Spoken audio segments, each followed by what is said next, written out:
talking about Selma Diamond. What sort of person was she? Selma was very funny, and I'll give you an example. We're walking down 6th Avenue, and she meets somebody who was a producer, and she said, "Listen, I saw your show last night. What happened?" That was Selma. Describe her voice, if you will. Or Selma would say, "Listen, that guy, he's very good looking. Is he married?" And they say, "Yes, he is. Happily?" She was always doing this thing of going after a man. And poor Selma, I don't know, she was, I think she was really a very lonely person. But she could be funny, and she smoked too darn much. Which is where she got her voice, that raspy voice that she had. Well, she also got her cancer from that, because I remember she used to sit, we all had our place. I used to sit right next to Jay Burton. Jay Burton was one of the funniest guys ever. He wrote, for years, he wrote special material for Milton. And he and I would sit together, and Arnold Auerbach would sit off to one side, and Selma would sit in a chair right in front of the desk, behind which was Goody Ace. And she came up with some good stuff. She was a funny lady. Did you see the performer in her? That did she want to go in front of the cameras? Listen, with that kind of delivery, you knew that she had to become a performer, because she had that same delivery. Listen, you know, and she eventually did what she had to do, became a performer. So after you worked these spectaculars with people like Danny Thomas and Ed Wynn and Eddie Cantor, did you then go to the work with Sid Caesar? Or did you go to work with Milton Berle on television before Sid Caesar? After Spectaculars. After those specials, I worked, I'm trying to think of what the next phase was. I did work for Sid when when the Show of Shows broke up. In 1954, it broke up. Right. And they all went their separate ways. Imogene Coca had her show, Max Lieben went off with his shows, and Sid went off with what was called Caesar's Hour. And I worked on that with my old friend from Chicago, Phil Sharp, and Mel Tolkien, and Joe Stein, who wrote the book for Fiddler on the Roof. And and I was I spent a year working for Sid, and that was an experience. Now, weren't some of the writers from your shows like Tony Webster and Sheldon Keller still there? Sheldon Keller came on right in the middle of the season that I was on the show. Right. And we're good friends, Sheldon and I. Neil Simon, was he still working No, then? Neil was not. Neil was on Show of Shows. Right. Well, I'm saying that he did not come along with. No. What about Mel Tolkien? Mel did Caesar's Hour. As I say, Mel and Tony Webster and Phil Sharp and I, and later Mike Stewart? Did Mike Stewart come? That was later. That was after I had left. Yeah. And so, but Sid still had Carl Reiner with him and Howard Morris. Oh yeah. Right. And Nan Fabry was doing the show at that time. Instead of Imogene, she was Right. doing the Imogene. Yeah. She was part. awfully good. Right. Sid, a domineering character, Very. imposing. He was quite a presence, I can tell you. You know, he used to. We would be sitting in the writers' room, and there were double doors that we kept closed when we were writing, and usually we split up like into two teams. So we'd be sitting together waiting for Sid to show up, and suddenly the double doors would fly open, And he'd stand there like this with his broad shoulders and these coats that he had patterned after something that George Raft must have worn in a gangster movie, and a hat right in the middle of his head, and a cigar clamped. And he just stood there.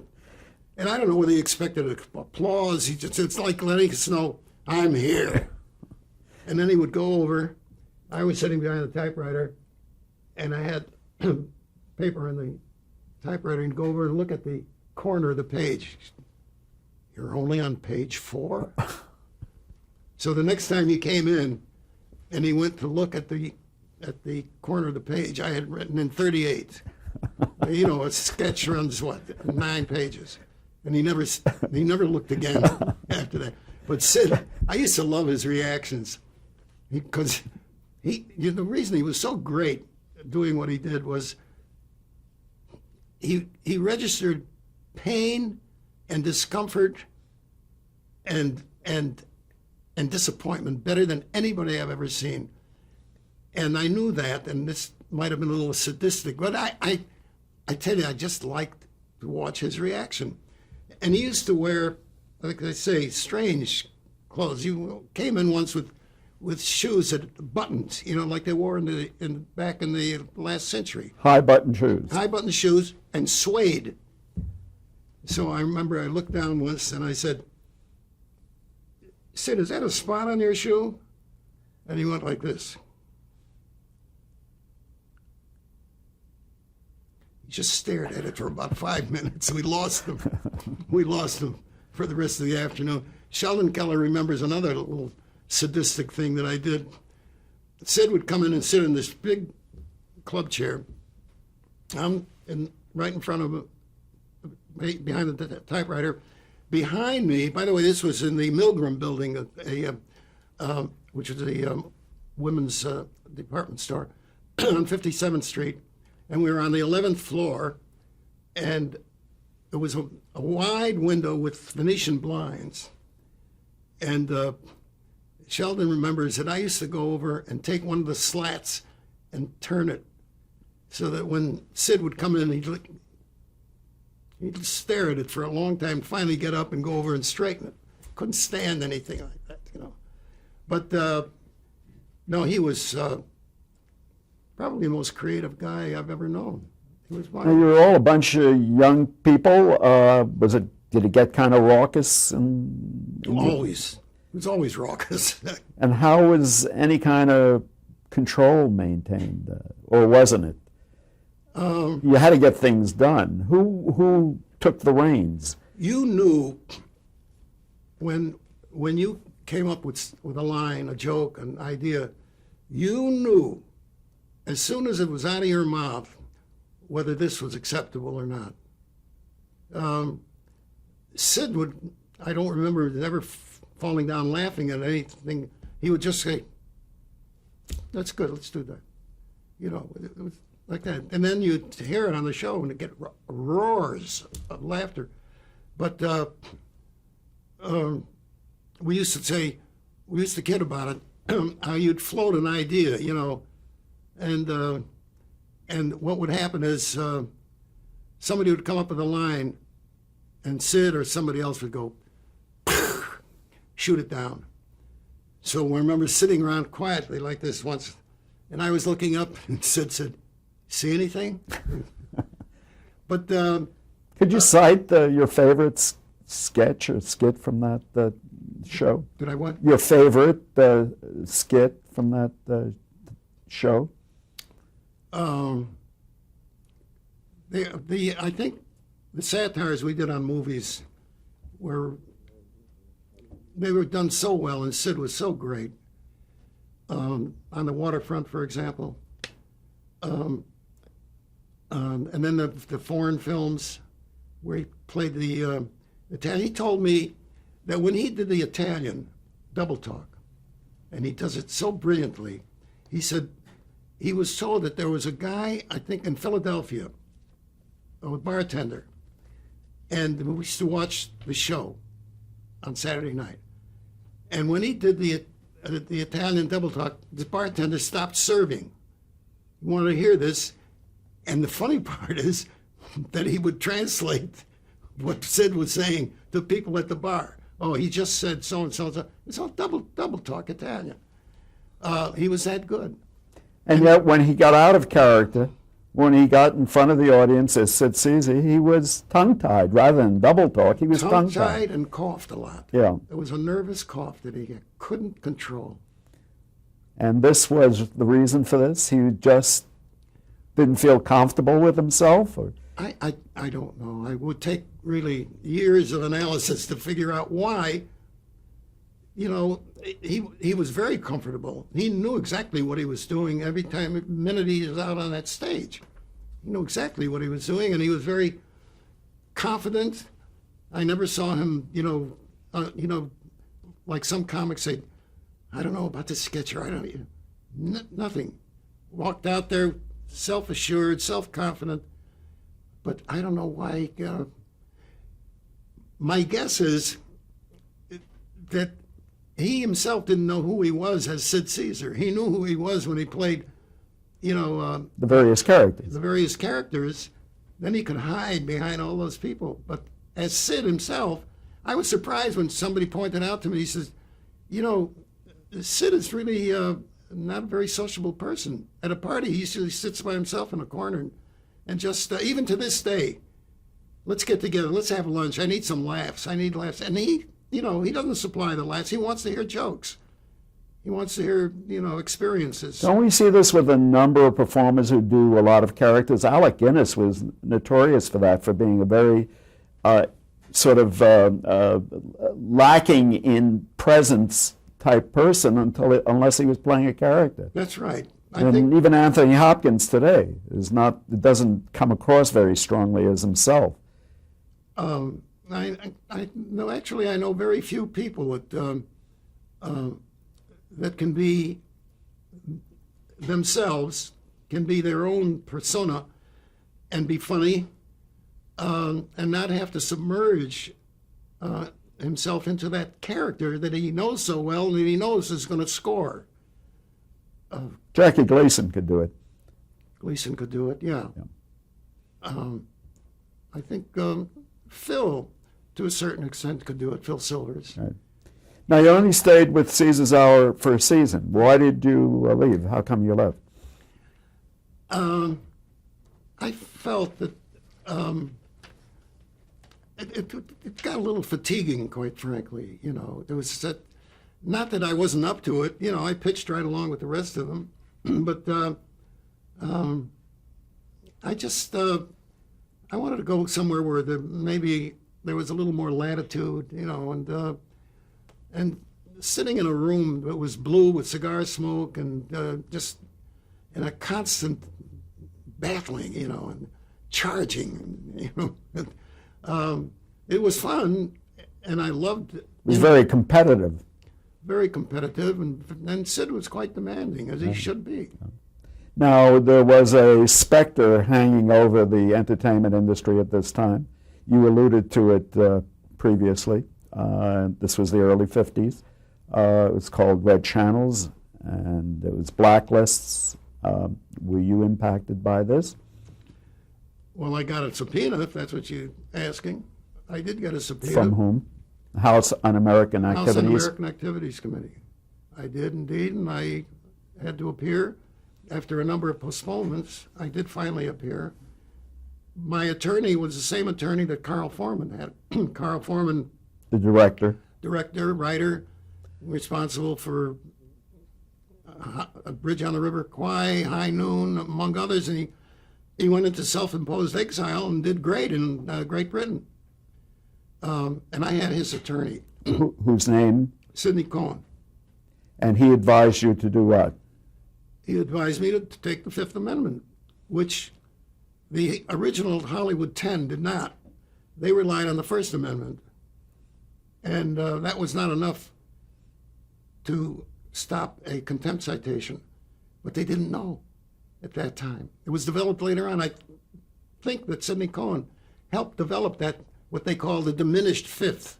In other words, if they ask, are you a communist, you say no. If they ask about your past, you refuse to answer for fear of self-incrimination. Right. And the original, as I say, the Hollywood 10, who did eventually go to prison, didn't have that protection. Relied on the First Amendment, and it didn't work. So were you blacklisted?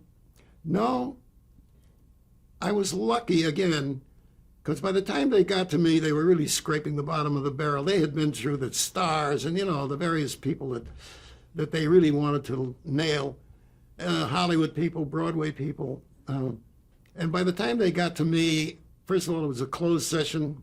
Who was your inquisitor? You don't recall? I'm trying to think. Thomas, was he? No. I can't remember. I happily have erased them all from my mind because they were all such non-entities, Right. really. Press was not allowed into this hearing. The press wasn't around. As I say, there was nothing newsworthy about this particular. You get an idea of how they did their homework. One of the first questions this guy put to me was, Mr. Ruben, in 1922, he says, you were soliciting subscriptions for the Daily Worker, a communist newspaper. Is that true? I said, in 1922, I was 8 years old. Oh. He started looking at his paper, And even if you were, so what? Even if I Even if you were, and you were old enough to do that, so what? Was that incriminating? at that time, you were a communist. You were a spy. You were out to destroy our system. You were the enemy. But when I was a young boy, I solicited subscriptions to the Saturday Evening Post. And I never had even looked at the Saturday Evening Post. What difference? It was just a way to make some money. I know, but there's far cry between Saturday Evening Post and the Daily Worker. Sure. Because you got to be something of an ideologue to be pushing the Daily Why Worker. couldn't you have just been doing it just to make a buck? I was only 8 years old. I know, I was a kid. but even if you were doing it, what difference would that make? You weren't writing their editorials. Not to me, it wouldn't make any difference, right. but to them, it was a big difference. Right. So your career did not suffer because of this. No, really. Although I refused to sign a loyalty oath at CBS, and so my agent got me a job elsewhere. I think I went to work at that time for was it Burl or Sid? I don't know, but it just kind of passed over without any without big deal. Your next big, according to my research, your next big career move was the Phil Silver Show, Right. again bringing you together with Nat Hiken. Right. Okay. Nat had created the Bilko Show, and It actually wasn't called the Sergeant Bilko Show very long. it was called "You'll Never Get Rich." You'll Never Get Rich, right? Yeah, and Nat came up with the idea, and Nat was one of those workaholics. He had to do everything. He not only wrote and directed and produced, he edited. He just, as a result, he burned himself out after 2 years, and he said, "I can't do this anymore. I'm just exhausted." Eventually killed him. Yes. Not that, but Car 54 eventually killed him because that's the way he worked. He had no other way. So. Danny Arnold was a similar type personality. Yeah, workaholic. Yeah. And so they came to me. Oh, I think the reason possibly that they came to me was that I had directed the sketches for a Broadway review starring Bert Lahr and Nancy Walker and Dick Van Dyke, his very first shot, and Shelley Berman. And you would say, with a cast like that, how can you miss? We missed. What was the name of that show? The Girls Against the Boys. The Girls Against the Boys. It missed in that it had a very short run? 2 weeks. 2 to be weeks. exact. That's a short run. And Walter Kerr was then the drama critic for either the Herald Herald Tribune. Yeah. Wrote some weeks later about how funny the sketches were, and they were.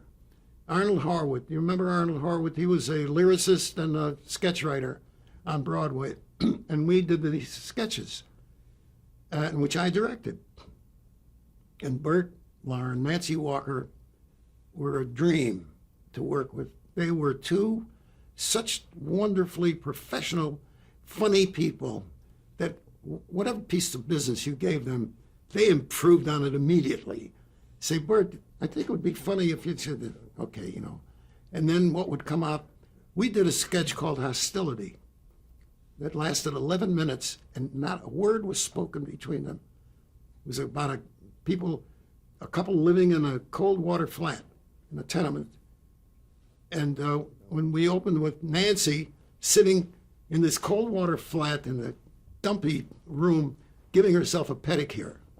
And in comes Bert, who's probably a construction worker, helmet and a lunch pail.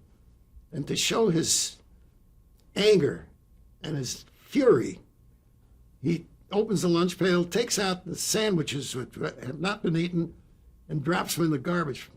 Then he takes out the thermos and makes a big thing out of pouring out the coffee that she had.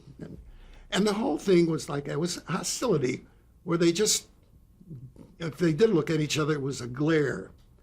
And the end of the sketch, the final word, after 11 minutes of silence, they get into bed, and she says, after a pause, Eddie, you forgot something. He leans over and kisses her goodnight.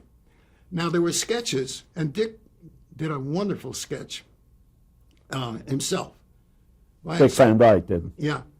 And Shelley Berman did his, customary thing, sitting high on the stool. And the jokes, the laughs were tremendous. And what Kerr complained about and said it was missing the little ingredients that go in between the sketches and the jokes. Like there was no choreography, there was no score. And fortunately or unfortunately, it was missing, and you needed that to go along with the fun. Nevertheless, it's not a credit you're ashamed of. You're kind of proud of that credit. No, I'm proud of the fact that I was able to work with Bert Lahr. One of the, he was something of a catch, but he was brilliant. Brilliant. I saw this man, my wife and I were just watching The Wizard of Oz the other night. This guy was incredible. And then I saw him on Broadway in Waiting for Godot. You would think this guy, he was a vaudeville comic. How did he come to Waiting for Godot? And he was brilliant. Yeah. Oh, a lot of people would agree with you. Was that your one and only Broadway experience? That was it. But it got me into the Dramatists Guild, which I'm very proud to be a member of. Good. So the Phil Silver Show, which eventually got to be called the Phil Silver Show. Yeah. Yeah. What sort of guy was Phil Silvers? Talent? Very, very. When they came to me and asked, did I want to direct the show, I said, I never directed. And they said, it's okay. It's okay. We need a writer, because if something isn't working, you can change it right on the set. And Because you're a writer yourself. yeah. So there's some pictures showing me doing a rewrite with the cast gathered around me. This line isn't working, guys. Well, let's try this, And I grew into it, and I loved it. I really loved it. Your first time directing? My first time directing. And when I did take over, Nat was all for it, my taking over. And he said to me, he's the best, pointing to Phil. He's the best. And he was right. The best in what respect was he referring? What was he referring? As a performer. Timing? Everything. Everything. Phil, we were talking about Sid Caesar, talking about the best of this century. And I've worked for, a good number of them. But Phil was incredible because he had, first of all, he knew that character so well. That was the only character he played. The con man. The con man. He did that in film. He did that on Broadway. And then Nat's genius saw the marriage between this con artist in the army and Phil. And it was a perfect marriage.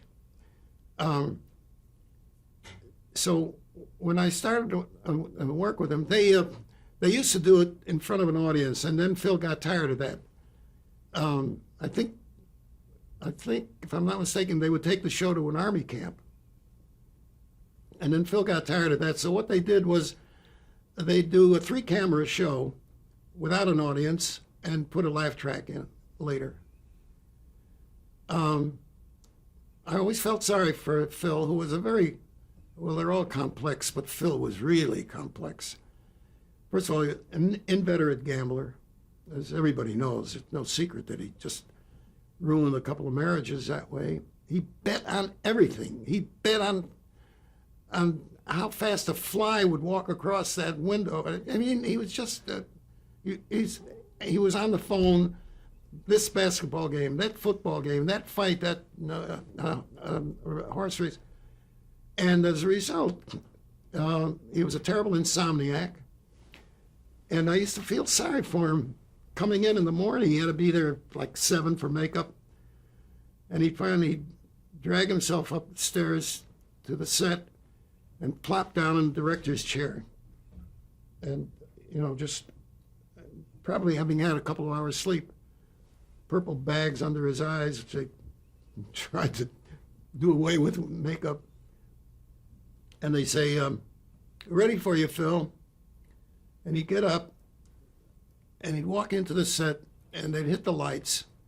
And the minute they hit those lights, it was like he was wired. It was like they had also put a wire in him. His face lit up, those eyes, the teeth, and suddenly they were all like satellites around this moon, And he was, and the rapid talk, we had a script normally was about 32 pages. I think our scripts were like 50 pages long because he talked so fast. Right. High energy. Oh, energy plus. And as soon as they'd say cut, he'd go back down into his chair. I felt very sorry for him, but it was his own doing. He was surrounded by a wonderful supporting cast. Great. And that was part of, again, Nat's genius. Surrounding, and the names that he gave them, like Dwayne Doberman, Maurice Gosfield, Dwayne Doberman, Mickey Freeman, he gave the name of Fielding Zimmerman. He had just these great names. And the casting, where he got these people from, Jack Healy was a very sinister-looking guy. He was Rocky Graziano's manager at one time. He cast him, and he was good. Well, speak a little bit about casting and its importance to the success of a show. It's essential, isn't Absolutely, absolutely. I don't know how we would have survived without the people we had on the Griffith Show. And I wish I could claim credit for that, but it was already in place. The Griffith Show was a spin-off of the Danny Thomas Show, and Andy and Opie, Ronnie Howard, were already cast. And Don Knotts had asked Andy if he ever had a show of his own, he'd like to be on it. We have to pause there. I'm sorry. Okay.